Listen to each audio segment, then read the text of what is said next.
नमस्कार, मी संजय भालेराव शहापूर गजालीत आपले स्वागत आहे।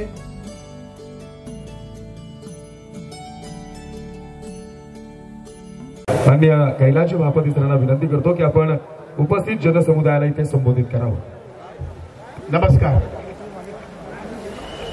अतिशय जागरी डोळे उघडून मठ्ठपणे पाहणारी ही रात्र आहे आणि ह्या रात्रीच्या या प्रहरी अख्खी माऊली पाठीवर घेऊन मी तुमच्या समोर बोलायला उभा आहे।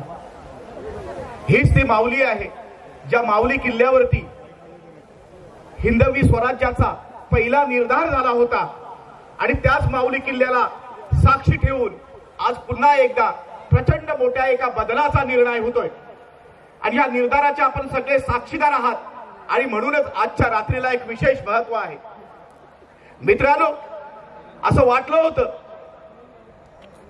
की या पट्ट्यामध्ये सगळे ओळखीचेच आहेत, मात्र एक मित्र असलेलं सुद्धा हे गाव आहे।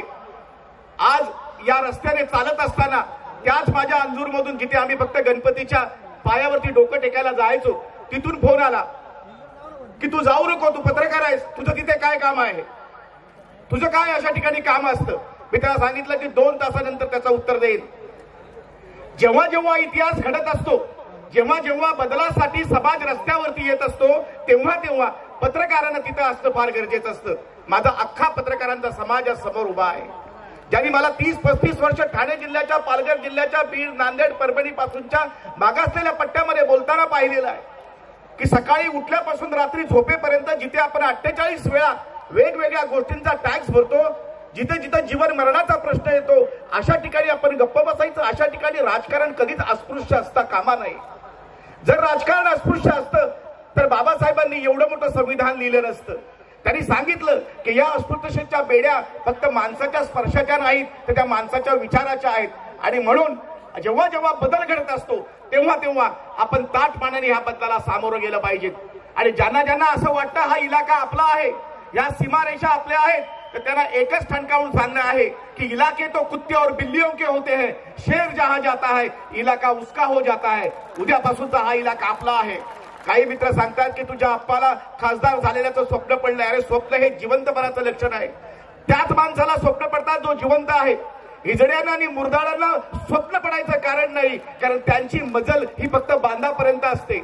मी भिवंडीच्या या भागातल्या भागामध्ये अनेक वर्ष फिरत होतो।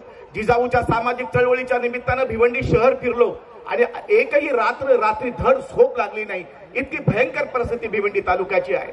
ज्या भिवंडीने रेती दिली, ज्या भिवंडीने माती दिले, ज्या भिवंडीने पाणी दिलं, ज्या भिवंडीने शेती दिली, ज्या शेतीच्या भरोशावरती मुंबई उभी राहिली, आज त्या भिवंडी तालुक्याची परिस्थिती इतकी भयंकर आणि इतकी मागासलेली आहे की भिवंडीमध्ये माणूस जगतो का याचं भानच नाही। जे कोट्याधीश आमदार खासदार या मतदारसंघातून निवडून आले त्यांना आपल्या खिशातली एक दमडी खर्च करण्याची कधी इच्छा झाली नाही। तुम्ही असं समजू नका या मागासलेल्या पट्ट्यात, या शहापूर, मुरबाड किंवा तलासरी, जव्हारच्या आदिवासी भागामध्ये लोकांकडे पैसा नाही।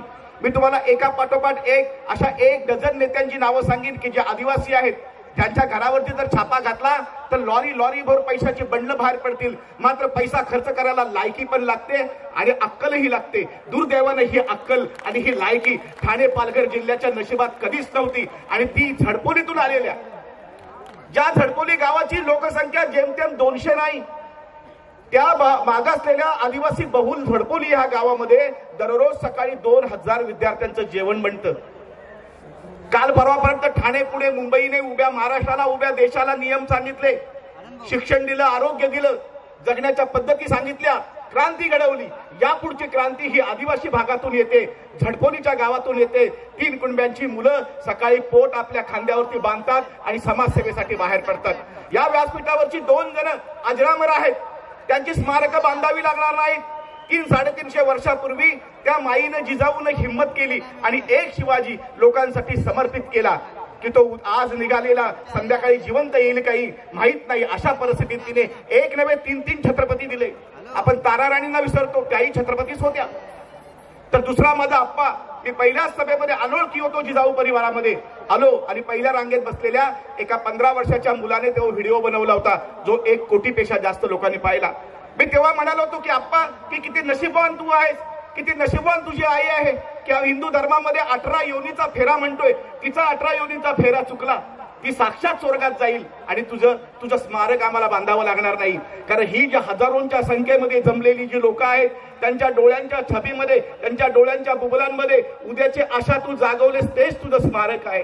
उद्या या कोकणच्या किनारपट्टीमध्ये दरवर्षी हजारांच्या संख्येमध्ये अधिकारी निर्माण होतील. उद्या ह्या कोकणच्या किनारपट्टीमध्ये डॉक्टर निर्माण होतील, इंजिनियर होतील. मात्र हे होत असतानाच गेली 70-75 वर्ष एक गोष्ट हा देश विसरून गेला होता, तो म्हणजे समाजसेवा. तुझ्या हाताने तुझ्या नजरेसमोर लाखांच्या संख्येमध्ये जिजाऊचं स्टिकर डोक्यावरती, जिजाऊची ओळख डोक्यावरती बांधून फिरणारी समाजसेवकांची पिढी, एक टीमच्या टीम अख्खी निर्माण झालेली आपण बघतोय. निवडणुका येतील जातील. आज ह्या मेळाव्याला उपस्थित असलेल्या कुटुंबांनी सकाळी 11 वाजेपर्यंत स्वतःच्या कुटुंबाचं जरी मतदान केलं तरी सुद्धा या गावांना, इथल्या गोरगरिबाला नडणाऱ्या भाड्या भाडव्यांचे भारे बांधले जातील. हा या मरत्या रात्रीचा माझा तो शब्द आहे आणि तो तुम्ही पूर्ण करणार. निवडणुका येतात, निवडणुका जातात, मात्र निवडणुका का लढायच्या आणि निवडणुका कुणी लढायच्या यालाही काही अर्थ आहे. मी निवडणूक बघितलंय राजू शेट्टीची, मी निवडणूक बघितलंय माजी उपमुख्यमंत्री आबा पाटलांची, की ज्यांना रस्त्यातून थांबून शेताचा नांगर सोडून शेतकरी पुरचुंडीला बांधलेले 50 रुपये, 10 रुपये, 50 रुपये देत होते.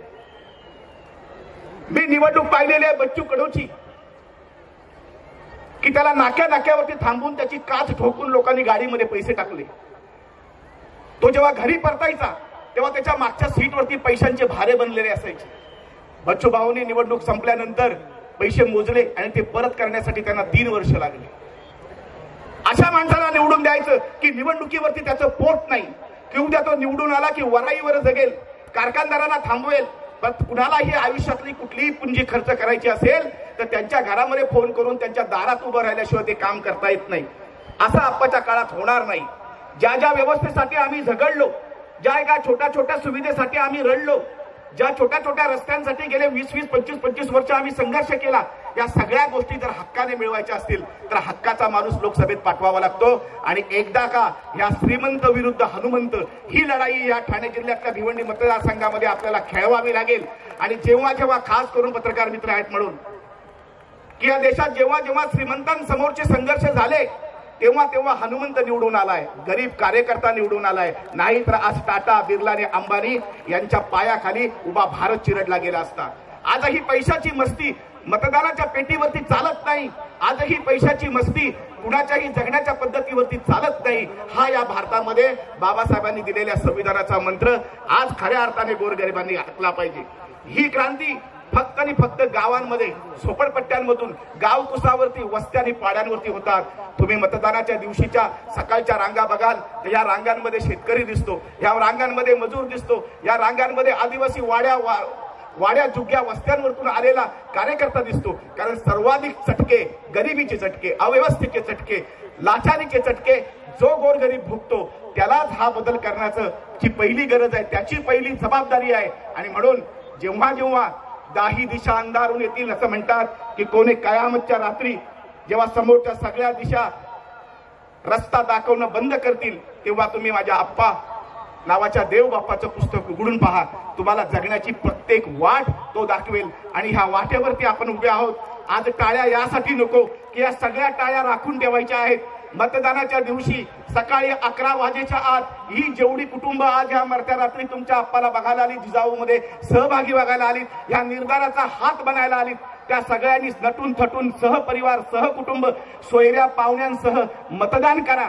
आणि 12 वाजेच्या आधी या मतदारसंघामध्ये गेले 15 वर्ष ज्याने धुमाकूळ घातला, ज्याने गोरगरिबांचं जगणं मुश्किल करून टाकलं, त्या सगळ्या भाड्या भाडव्यांचे 12 वाजून टाकवा. एवढंच म्हणतो, थांबतो. जय हिंद, जय महाराष्ट्र. ताज्या घडामोडींसाठी पाहत राहा शहापूर गजाली. धन्यवाद.